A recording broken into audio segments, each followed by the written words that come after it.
gentlefolks, how are you doing? Or should I say, hey, awesome saucers! Alright, so we're back and up and running again.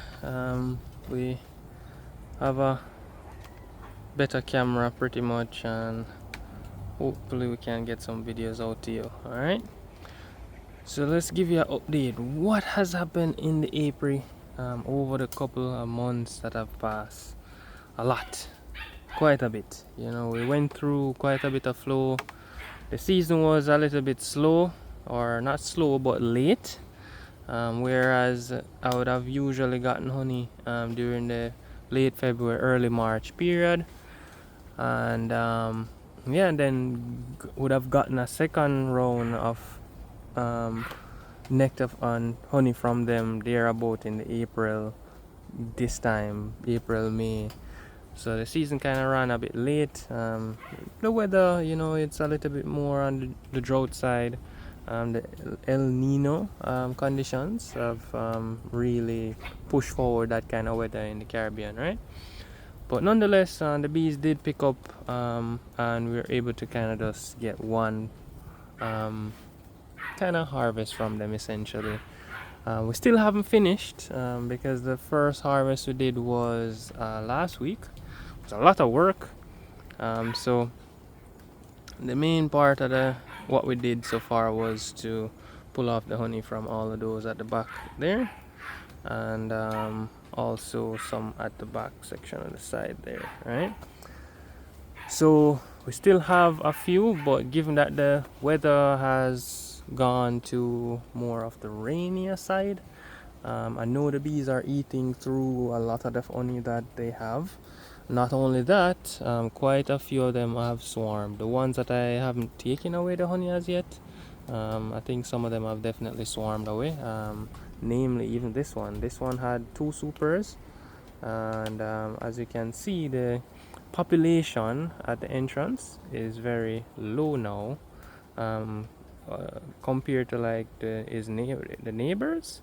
This is how it used to look, and it used to have beard looking like this one, this pink one here. So usually when I come to the apiary and I see hives starting to look like this, I know that more than likely some form of population drop has happened, and typically that means a swarm has left. You know, and I've definitely come down to the apiary and I saw 2 swarms in the ackee tree behind me. One was on the lower side and the other one was all the way in the top. A very large one was in the top, and a more medium-sized one was on the lower section. So we're able to actually shake that one out, which we put on this in this hive here. Now what we did was just to put that swarm, let me see if I can show you. We put that swarm above that colony, because that colony that is above, I don't know why it's not growing. You know, the colony has some nice cap frame of brood in there, not full frames, but like probably a third of the frames are nicely capped frames, but the colony just not growing, and they kind of have stopped storing a lot of nectar. They started out the season well, but I just don't know what happened. Can't put a read on it. It doesn't seem like it's a disease issue. I feel like it's just probably the laying capacity issue of the queen. It doesn't seem like it's like she's turning into a drone layer or any sort. I don't know, it's just not pushing out the usual effort that I would see and that other hives in the apiary are doing pretty much. That's the only one that's showing me that sign, you know. So eventually we're gonna break it down, but it's not that time yet. So because we caught that swarm, we said that swarm more than likely came from our apiary, from one of the other hives. So what we might do in the future, once that swarm starts stabilizing itself, probably building some comb, and we see where the queen is laying some eggs, we'll simply just shake the brood frames from the bottom one, put them in the top one, and then just do away with the bottom hive essentially. So we would essentially call that queen from the apiary, right? But yeah, so we do have quite a bit of hives that should have honey on them, but mostly these hives at the back here these double colonies here, and some of them on this row that we haven't gone into, and then we have some actual double colonies right here as well, and I'm standing beside one, this one right here, pretty much. So those we need to just go through. So that's the main task we have for the apiary, is really to just pull off all the cap frame of honey that's still on the hives and get those in buckets, get that off as quick as possible. The reason why we want to do that, if we don't do it, we're gonna have more hives swarming, more hives going away with a lot of the food. We don't want that to happen. If we can pull the food off of them, it might deter them from swarming if they haven't started building swarm cells already. And then after we've completed that main task, then we'll go through and see how best we can further deter everybody from swarming. Yep. But the challenge I have now is the weather. The weather has gone to the rainier side, so it's a little bit harder to kind of manage them, because I can't go into the hives when it's raining. Yes. So yeah, this apiary is very filled out with a lot of hives. That wasn't the goal. We're kind of just in a situation where we don't have any other location yet, because that is kind of the goal. Is once we find a location, this apiary I should say, would split in half, and then we'll essentially just have more of reserve hives sitting around, kind of just building up throughout the season. Yep. So that's kind of the mechanism in place right now. So far I think we have caught about 4 of our own. I think it's our own swarm. I'm almost sure it's our own swarm, but I'm not sure. But quite a few hives I know that have swarmed on me. Let me go a little bit closer, or a little bit more central, so I can probably point them out. So these two here, they swarmed. I know the queen should be laying now in both of them. I haven't gone into them to confirm as yet. This one here without the trap, and that green one down there, they both swarmed and they have requeened themselves, so that's a good thing. I did utilize a few of the queen cells and queens I found.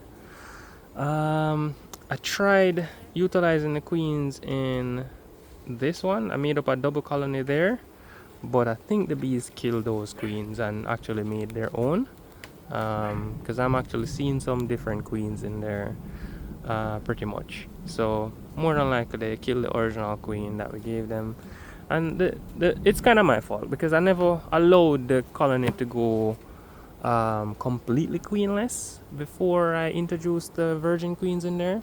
I pretty much tried a method where I kind of just damped the queens with honey and hope that they would have accepted her. But I don't think it didn't work out in that situation. I think that situation works best when the queen is mated. At least once I clean her up and she starts laying, that pheromone would have been distributed in the hive and they would have accepted her really quick. So that's the situation there. And a few more. So let's see, I think we have one down in that side there. Can't see it because it's behind this box here. This is a swarm, which is doing quite well. That one is definitely our swarm. But yeah, so we definitely have been doing some work in organizing the apiary. As you can see, we got the opportunity to kind of put a little privacy cloth at the fences, just to deter the bees from flying low. With the privacy cloth there, it will encourage the bees to essentially go up, instead of flying through the fence and potentially bumping into neighbors and stuff like that. So the only issue I might have is if I'm doing a lot of extraction and a large scale robbing starts to happen.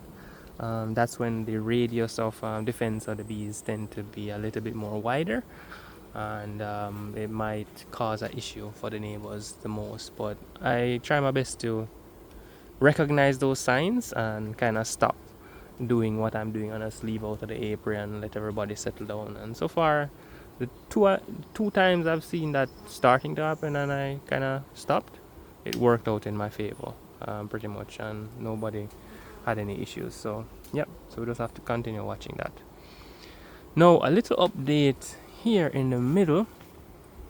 So we kind of cleared out most of the what you'd say now, the mating castles. So you're not gonna see mating castles here. What we're using is kind of a double colony method. What that is we have two colonies in one deep box. So we made the deep box in a way where we have a divider in the middle. So let me probably change up the angle of the camera so you can probably get a better view. You're not gonna be able to see inside. I'm not gonna go inside the hives right now. But check out this hive right here. You see these little dots? These are screw sections. So there's a divider that's sitting in the middle of that deep box that goes all the way to the next side and all the way to the bottom. Now on the bottom board, there's actually a divider that fills in the same space at the bottom. So that means one colony is on this side and one colony is on that side, each having the opposite entrance. So one entrance here and one entrance is on the other side, right? They have no way of coming into contact with each other. Essentially the queen have no way of coming in contact with each other. And what I've done is, because there were small colonies, I said, okay, let me try and let them utilize one single super together. So what I did was I put on a queen excluder. I put a little bit of fabric or some form of strip below the queen excluder so it fills that gap. So there's no way for the queen from this section to move to that section. But what can happen is the bees from both sections are able to actually utilize the super, the single super. So from what I've seen is they've been able to work together for the most part. If there are two good queens in them, I'm seeing where they actually have at least probably 2 to 5 frames of honey in them. And I'll give you an example of one that did really good.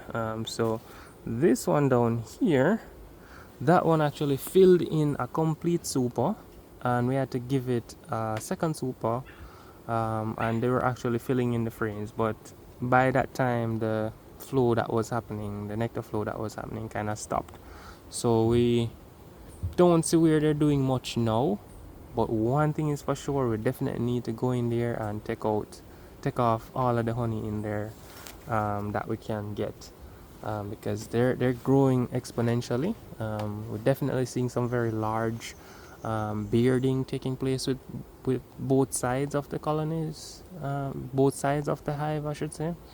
So once we take off the honey, then we need to think about how are we going to reduce the population and so forth of those. So we're definitely going to utilize a couple frames out of each of these hives to make some more queens. So we're going to set up the mating castles all over the apiary. We're not going to have them on a single row anymore.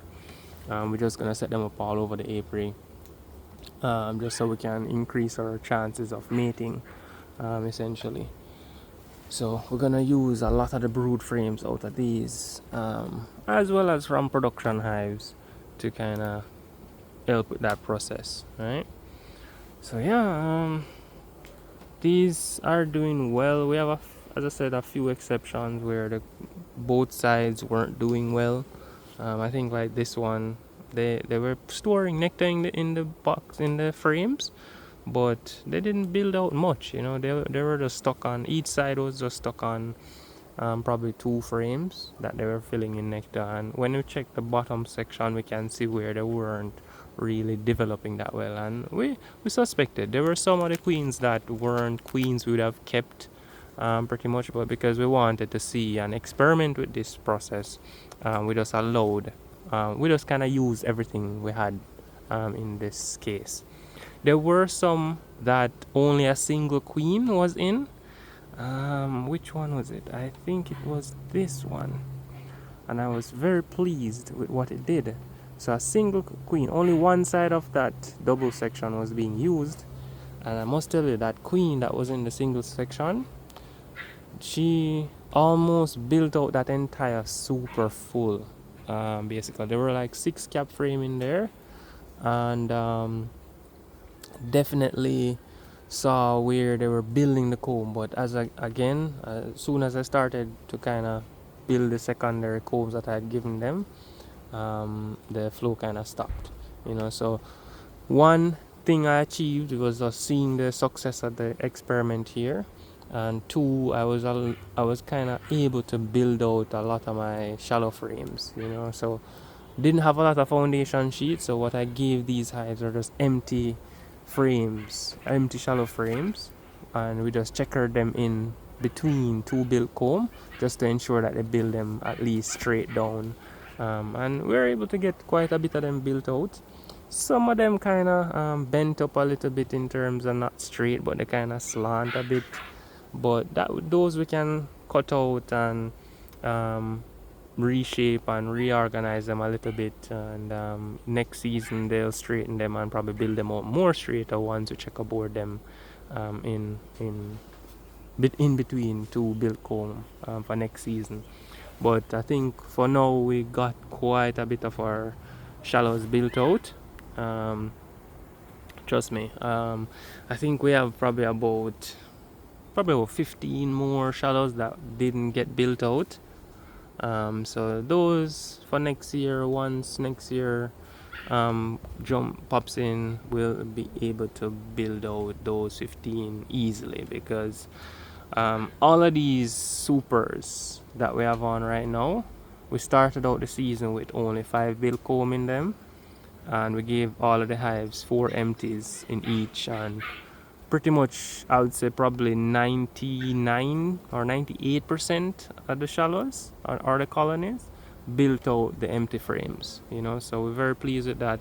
So next season now we'll have much more built super frames to just add on to the colonies, so they won't necessarily be wasting the nectar resource to build comb in the supers. They'll just be storing nectar. So ideally, having more built super combs, I should be able to yield more honey for next year, so that's a good thing. And definitely next year I'm gonna add in some more supers. We're probably gonna invest in a couple more supers, and we're still gonna allow them to probably build a couple more frames in. So next year, instead of probably giving them 4 empty frames, we'll probably just give them 2 and let them do work with just the 2, and that's kind of how we'll work it, essentially. So yeah, but definitely one thing, we're not gonna use deeps as super anymore. Trust me, guys. From what I'm seeing is this, right? Like for example, this one right here. So they did well in terms of building out the deep frames, filling it with nectar. But here's the thing: they'll cap the first 1/3 section of the top section of the comb, and then the bottom section will have open comb, right? And it's like, based on how the nectar and the nectar flow in this particular area is, if it's not explosive and it's not continuous, they'll almost never finish filling in that deep frame, and so I'm always left with deep frames that have open sections. And most times what I recognize, if the flow is still trickling, they might have nectar in that open section that is still on the higher moisture side, and it's just, I don't like extracting frames like that. Sometimes you'll do it when you have an abundance of more cap frames, so that means once that slight or small portion of open comb go into the cap section that you extract, it will kind of normalize the water content, and you still will have a good water content overall from the general extraction you do. But yeah, definitely not using any deeps anymore. The only reason why we use those deeps is because we just never had shallows at the time, and those two colonies were actually in a 4-frame nuke setup. So it was like 4-frame at the bottom, 4-frame nuke at the top. And we said, okay, these need to be expanded before stuff started blooming, and we did that. And they were able to kind of build out themselves and establish into a double deep situation, or not necessarily double deep, but having 2 deep boxes. Now, if I'd given that those colonies shallow supers, I guarantee you that I would have gotten a shallower honey from them, and the second box they would have had probably the open frames of nectar and honey in there. And then now once I extract the once I extract the first super or first shallow that's filled, I'll just leave it as a single with the top section and just let them finish off and fill those top frames in. And later part of the season, probably late part of May or so, or June, I would essentially be able to get those frames once I finish capping them off. So definitely it's just the area. For me, the area doesn't provide that super strong flow where they'll fully cap off deep frames, pretty much. They'll probably, if I was running deeps on everybody, they'll probably cap off like of the 9 frames or 10 frames that are in the deep, they would have probably capped off, say, 3, 4, or probably 5 of those deep frames, and the rest of them would be half and half, 1/3 and 2/3 capped and stuff like that. So I'm very happy with changing them out with the shallow. It's a little bit on the higher side in terms of you have to spend more resource to get the shallows, but I made the sacrifice last year, pretty much to kind of just use whatever I made from them last year and change out boxes, got some new boxes and got the shallows made, essentially. So yeah, the goal for me right now, I need some more nukes, some more nuke boxes. So that's the next goal we're gonna focus on. Yep. And see if we can have those nukes around. So we're just gonna be using 4-frame nukes, pretty much. We don't kind of build 5-frame nukes anymore.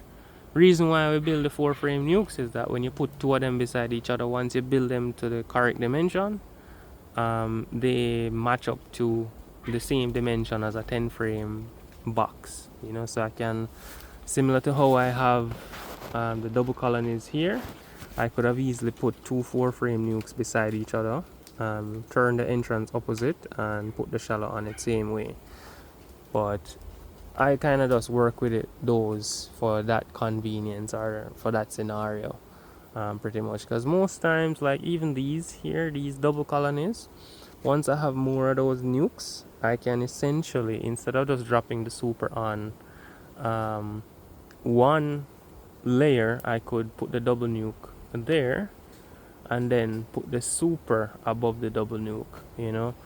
In rainy situations, I would have to probably add a tape to that combined section just to deter water from going down in the creases, and that's pretty simple. I'll just get some probably sellotape or masking tape or something to just seal off that edge, in the case where rain might fall and stuff like that. But yeah, so this is how the apiary is looking, guys. That's a lot of update for you. So definitely a lot of work here.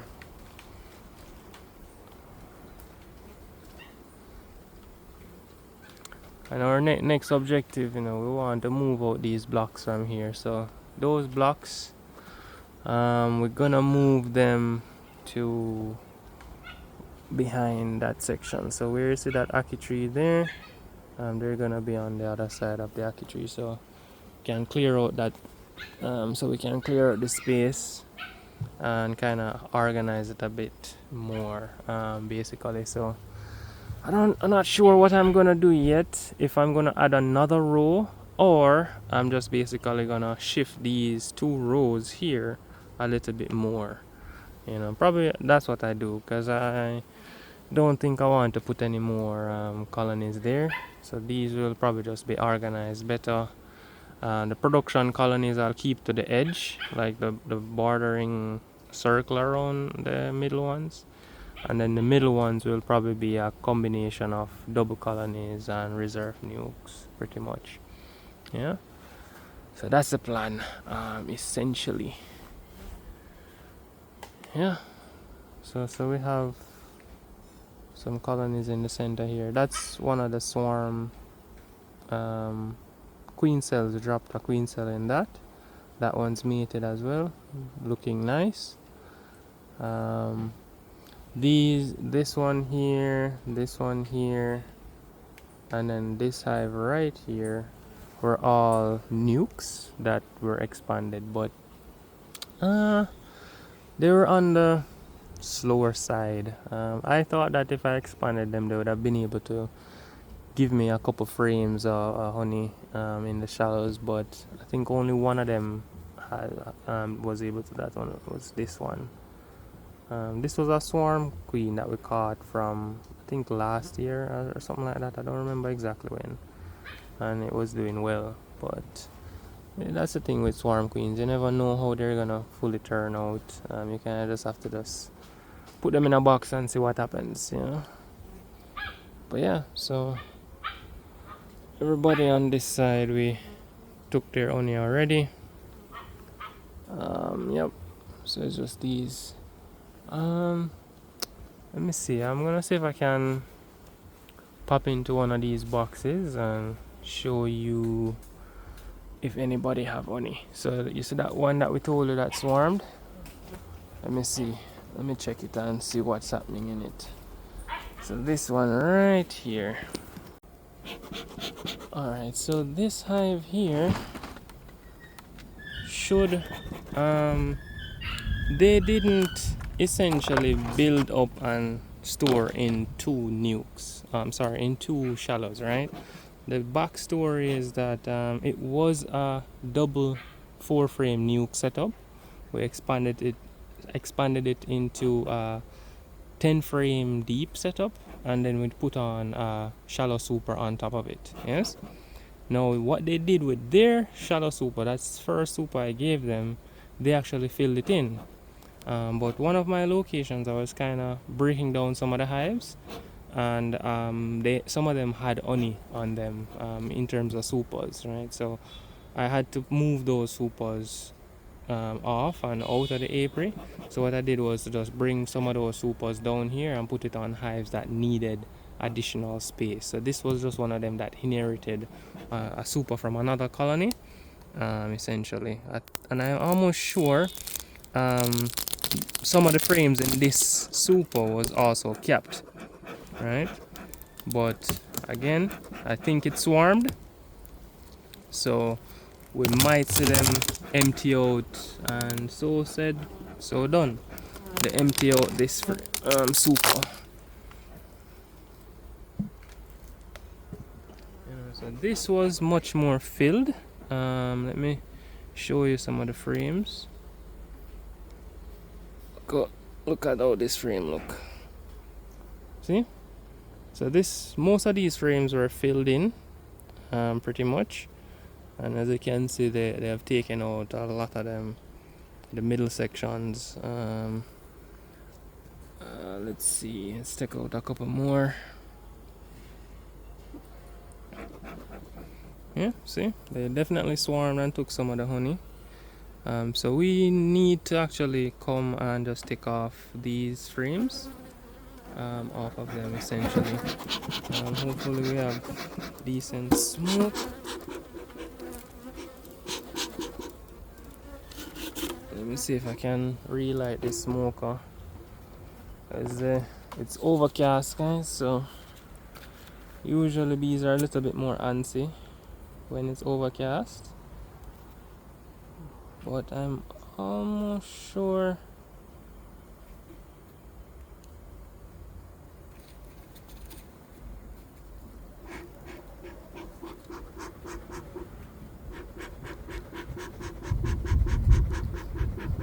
so we have a little bit more smoke. So let's see if we can take off this box and let you see the first one. It's been a while since we brought you in the April, so we're trying to give you a good preview of something at least, yeah?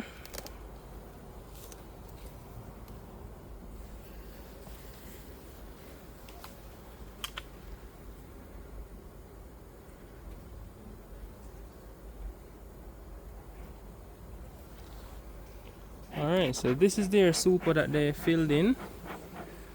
So they did go away with some of the food, it seems. So this frame,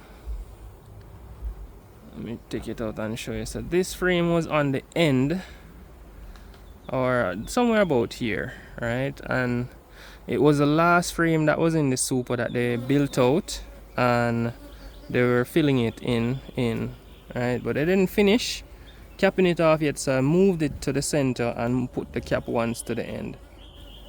So as you can see, they still haven't finalized capping it as yet, but this honey should actually be ready, even though it looks uncapped, because it has been on this colony for a very long time, and there's probably some, if like a flow is going on. Let me see if any dripping is taking place.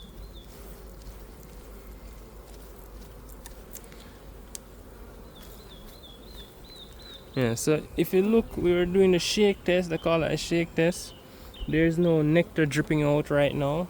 The weather has been poor, so we don't suspect they're finding nectar right now. But as soon as the weather kind of gets back good, in terms of sunny, we should start seeing stuff blooming and them getting nectar again. Because I believe the wild plums are blooming. Yeah, so this hive has quite a bit of capped honey on them. You know, it has 1, 2, 3, this 4, this 1, 5, 6, 7, 8, and it has some in the top as well. So that's how this is looking. So I have quite a few of them like this on this side that I need to go through and do some work. I'm not gonna go in the deep side. I'm not gonna disturb them too much, because they're definitely gonna come out at me, and I can't bother with that right now, right?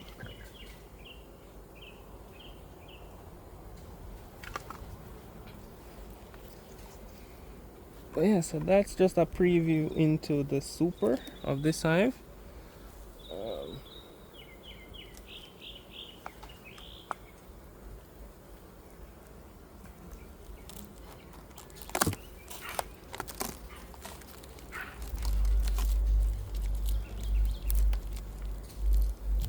So yeah, this hive is doing quite okay.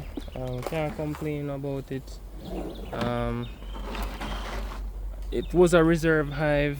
We expanded it in the late part of the season, and it was able to kind of fill out a shallow super by itself, right? Imagine if we had given that a deep, it wouldn't be full. We wouldn't be seeing capped frames, fully capped frames and stuff in there, right? Let me check another one and give you a comparative look at what I'm talking about. So this is another one. This was a nuke, a double nuke situation. We expanded it out, but we never had any shallow at the time. So this one got a deep, yeah. So let's see what's happening in this one and show you. Everything is properly shut. Let's see what's happening here. Give them some smoke so they come out of the way.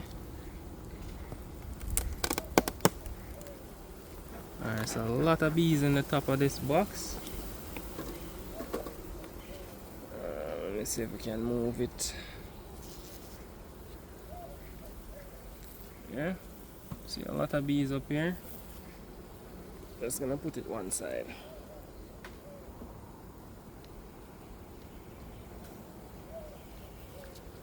Alright, so the reason why I have this out inside the hive like this is that most times, as you see, the cover of my hives have a space in it, right? A 1.5 inch space.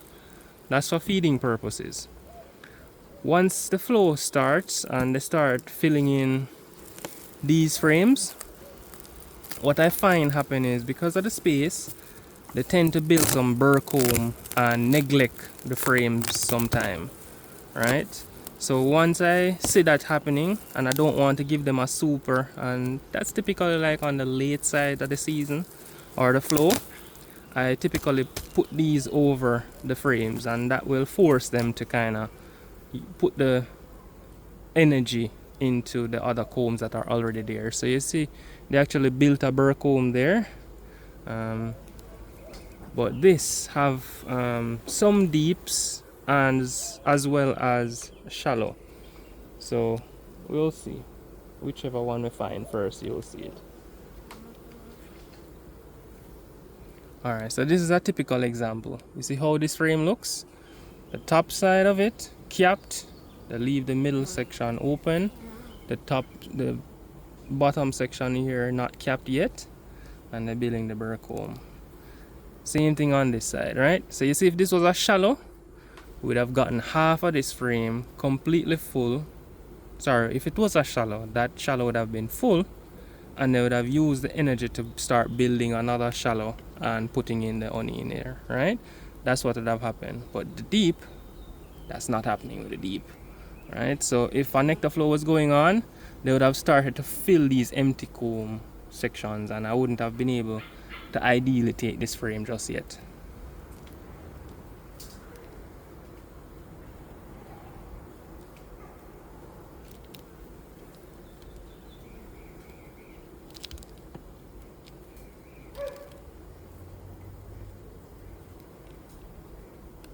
Alright, so this frame is very heavy. This is a fully capped one. I just don't want to damage it, so I'm taking my time. Alright, so this is a little better. So this is a fully capped frame. Well, not fully, but 95%. Yeah. And these are all different honey, guys. If you realize, they're different shades. So the top section is a different honey, probably lagwood. The middle section is a different honey, and the bottom section is a different honey. So it's 3 different type of honey in this one frame, because you can see the shade through the capping, pretty much. Yeah. So this is these frames. I didn't give it a full complement. This has 6 deep frames in there. It should have gotten one more, but it was at the tail end of the flow, and I didn't want to give them another frame. I kind of wanted to force them to fill in what they have,